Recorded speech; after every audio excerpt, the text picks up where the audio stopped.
बहुत बार हमें लगता है कि ये दुनिया कितनी नेगेटिव प्लेस है। काफ़ी बार तो ऐसा लगता है कि कुछ लोग तो उठते ही हमारा दिन खराब करने के लिए हैं बिकॉज ऑफ देयर नेगेटिविटी। सो आज मैं आपके साथ 5 ऐसे तरीके शेयर करूंगी जिससे ना तो आप खुद नेगेटिव होगे और ना ही आप किसी की नेगेटिविटी को आपके ऊपर इफेक्ट होने दोगे। इन 5 तरीकों को कहते हैं register, sympathise, question, validate and repeat. अब इनके क्या मतलब हैं वो बताने से पहले मैं आपको एक छोटा सा इंसिडेंट सुनाना चाहती हूँ। जब मैं स्कूल में थी तो जनरली मेरे पापा मुझे स्कूल से पिक करने के लिए आते थे एंड मैं हमेशा बैक सीट पे बैठ के एकदम गॉसिप करती थी अपने फ्रेंड्स के बारे में, ये ऐसा है, ये वैसा है, इसमें ये प्रॉब्लम है। So my father use to ask me why do I speak negative about every person. So he gave me a rule. He said every time you speak negative about someone, try speaking something positive at the same time. And trust me, positive बोलना इतना मुश्किल होता है कि मैंने actually में negative बोलना कम कर दिया rather than speaking more positive about someone. हमें लगता है कि हम नेगेटिव नहीं है, सामने वाला नेगेटिव है, बट एज अ रूल अगर आप नेगेटिविटी को ऑब्जर्व कर पा रहे हो और अट्रैक्ट कर पा रहे हो तो इन टर्न दैट मीन्स आप खुद भी एक नेगेटिव पर्सन बन चुके हो। That's the hard truth but it can be change. So let's talk about the first step which is register. Register करने का ये मतलब है कि अगर आप दिन में ऐसा कंटेंट कंज्यूम कर रहे हो दैट इज नेगेटिव तो आप खुद ही नेगेटिविटी को अट्रैक्ट कर रहे हो।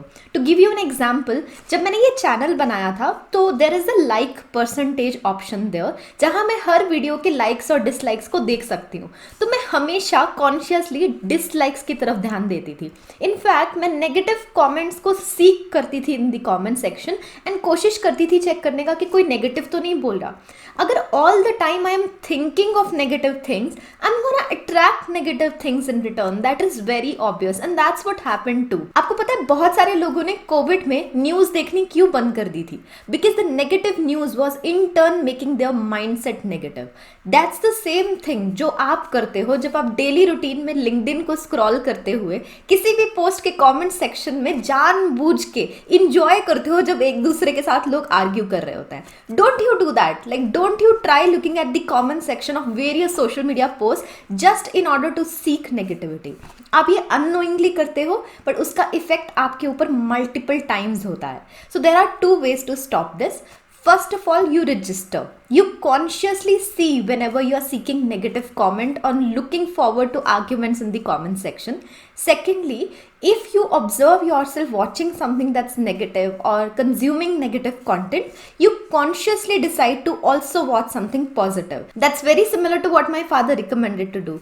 When you consume negative content, you in turn watch something positive to compensate for it. The second point has been claimed by every spiritual person on earth regarding negative people, that is to sympathize with them. अगर कोई person negativity exhibit कर रहा है, that person is coming from such a bad place emotionally, mentally कि हम assume भी नहीं कर सकते कि उसकी खुद की लाइफ में क्या चल रहा होगा। A classic example is एक क्लासरूम के वो बैक बेंचर्स या फिर के वो स्टूडेंट्स जो हमेशा टीचर्स को परेशान करते हैं या कमेंट्स पास करते हैं during online classes. What exactly are they doing? All they are doing is they are seeking attention. Why? Because they probably don't get enough attention. So they come from a negative place themselves and hence they are exhibiting negativity. अब यहाँ पर majority spiritual gurus का ये कहना है कि you sympathize with them, you understand their condition and you ignore them. मेरा take यहाँ पे थोड़ा सा डिफरेंट है because of the journey that I've gone through. I feel like yes, you should sympathize with them, but at the same time you don't need to take anyone's shit. Like I'm saying this very bluntly. लोग हर तरह के तरीके अपनाएंगे to pull you down. You don't have to let anyone affect you. ठीक है, आप उनके साथ सिंपैथाइज करो। एट बेस्ट अगर वो एक लाइन क्रॉस नहीं करते हैं आप उनको इग्नोर करो एंड उसके बारे में हम और बात करेंगे। लेकिन अगर वो कोई लाइन क्रॉस करते हैं और वो आपकी मेंटल पीस को हैम्पर करते हैं, simply eliminate such people from your life. I in turn block so many people from the comment section जब वो कोई लाइन क्रॉस करते हैं। Why? Because I don't need negative people in my life. That's my life. So to a large extent, sympathize with them, but at the same time, learn to draw some boundaries. The third rule is my favorite. It's called the opinion rule. So ये rule मैंने इसलिए बनाया क्योंकि इस channel के ऊपर जब बहुत ज़्यादा negative comments आते थे, I didn't know how to handle them. तो मैंने इंटरनेट पे ये चीज़ सीखी कि there are only 3 ways to deal with negative people. One is you avoid them. 2 is you argue with them. 3 is you agree with them or you please them. Honestly कुछ भी work नहीं करता है except avoiding them. But how do you decide किसको avoid करना है और किसको नहीं? और स्पेशली अगर कोई आपके बहुत पास है, लेट्स से आपकी पर्सनल लाइफ में कोई आपके साथ नेगेटिविटी एग्जिबिट कर रहा है, so how do you exactly avoid them? उसके लिए मैंने एक रूल बनाया which is opinion versus question. So जो सवाल आपको खुद को पूछना है दैट इज कि सामने वाला जो आपको बोल रहा है, इज दैट एन ओपिनियन और इज दैट अ क्वेश्चन? अगर तो वो ओपिनियन है then I straight away avoid responding to it. For example, अगर मुझे कमेंट्स में आके कोई बोल जाता है कि आपकी आवाज़ अच्छी नहीं है, वैसे आज तो होगी ही नहीं, आज तो ठीक भी नहीं है, बट वैसे भी अगर कोई बोल जाता है, I don't care, that's your opinion. Similarly अगर आप आके बोल जाते हो कि आपके कपड़े अच्छे नहीं हैं, आप अच्छे नहीं हो, कुछ भी बोल जाता है, आई डोंट केयर। मैं जो कंटेंट बोल रही हूँ आपको उससे अगर अग्री नहीं करना है, that is also your opinion. मैंने हर पर्सन का ठेका नहीं ले रखा है, just like I said in the last video as well. So just because मैंने हर पर्सन का ठेका नहीं ले रखा है, मैंने उनकी ओपिनियन को रिफ्यूट करने का भी ठेका नहीं ले रखा है। आपकी ओपिनियन सर आंखों पे है, आप मेरे कमेंट सेक्शन में एक प्लेस ऑक्यूपाई कीजिए and I will not respond to it. हाँ, मैं रिस्पॉन्ड तब करूंगी अगर आप मुझसे कोई क्वेश्चन पूछ रहे हो, एंड दैट टू उस पर भी मैं एक फिल्टर लगाती हूँ कि is the question intentionally for seeking help or is it just to malign me? Because if it's just to pull me down, then again मैंने आपकी बात का ठेका नहीं ले रखा है। You have to respect your own time and your own energy। Problem ये आती है कि आपको उनकी बात में कोई ना कोई सच नज़र आता है, which is why you get affected.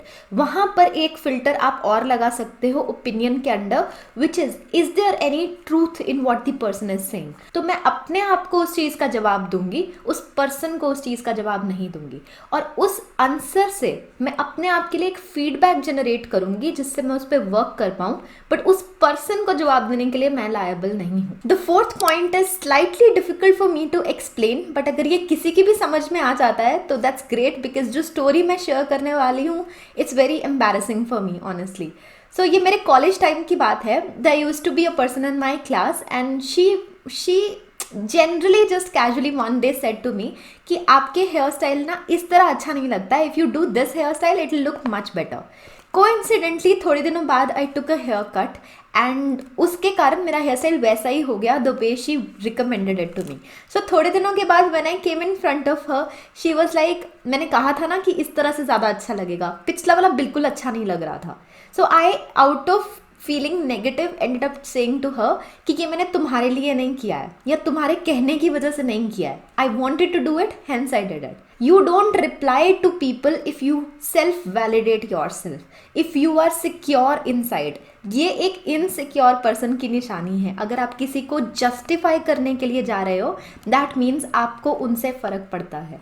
अगर आपको किसी की प्रेज से फ़र्क नहीं पड़ता है तो आपको उनके नेगेटिव कमेंट से भी फ़र्क नहीं पड़ेगा। So one good advice that I can give to you through this story is, please किसी की भी वैलिडेशन सीख मत करो। अपने आप को जैसे आप हो वैसे पहचानो और वैसे इंट्रोस्पेक्ट करके एक्सेप्ट करो। Point number 5 is repeat. Repeat का मतलब हमें जनरली तो उन लोगों को ब्लॉक या एलिमिनेट ही करना चाहिए जो नेगेटिविटी एग्जिबिट करते हैं और एक बाउंड्री को क्रॉस करते हैं।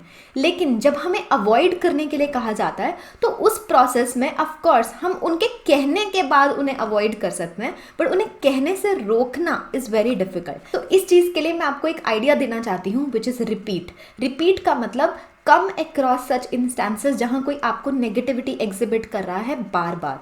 The reason I am saying this is, एक बहुत अच्छी बुक है एंटी फ्रेजाइल, उस बुक में एक कॉन्सेप्ट गिवन है कि जब आप बार बार किसी नेगेटिव, किसी स्ट्रेस सिचुएशन से गुजरते हो, it makes you stronger to be able to face those circumstances and you become equipped to handle them better. इस चैनल पे जब शुरू में नेगेटिव कमेंट्स आते थे मुझे दिन भर नींद नहीं आती थी। अभी उससे 10 टाइम्स और 100 टाइम्स ज़्यादा नेगेटिव कमेंट्स आते होंगे, but they stay in my mind only for like a second, उसके बाद नहीं। And most of the times I don't even care. Why? Because अब मैं उस चीज़ से इतनी बार गुजर चुकी हूँ, I have practised it so many times that they don't affect me. At the same time मैं डियर जिंदगी मूवी का एक डायलॉग यहाँ पे रिपीट करना चाहूँगी जो मेरा पर्सनल फेवरेट है। कभी कभी हम मुश्किल रास्ता सिर्फ इसलिए चुनते हैं क्योंकि हमें लगता है कि कुछ पाने के लिए मुश्किल रास्ता अपनाना ज़रूरी है। हम अपने आप को पनिश करना इम्पॉर्टेंट समझते हैं, पर ऐसा क्यों? हम आसान रास्ता क्यों नहीं चुन सकते, वो भी खास करके जब हम उस मुश्किल का सामना करने के लिए तैयार ही नहीं हैं। तो अगर आप उस स्पेस में अपने आप को नहीं पाते हो जहां आप उस मुश्किल को फेस कर पाओ या उस नेगेटिविटी को फेस कर पाओ, प्लीज़ अपना टाइम लो, प्लीज़ ऐसे लोगों को एलिमिनेट करो, प्लीज़ अपने आप को ऐसी नेगेटिविटी से ना तो एक्सपोज करो, और अगर एक्सपोज हो रही है टू अ लार्ज एक्सटेंट ऐसे लोगों को अवॉइड करो। धीरे धीरे अपना कंफर्ट लेवल बढ़ाओ, ऐसे लोगों को एक्सपीरियंस करो एंड स्ट्रॉन्गर बनो to face such circumstances in life. So this is all from my side. I wish you a very good day. I hope you enjoy it going forward.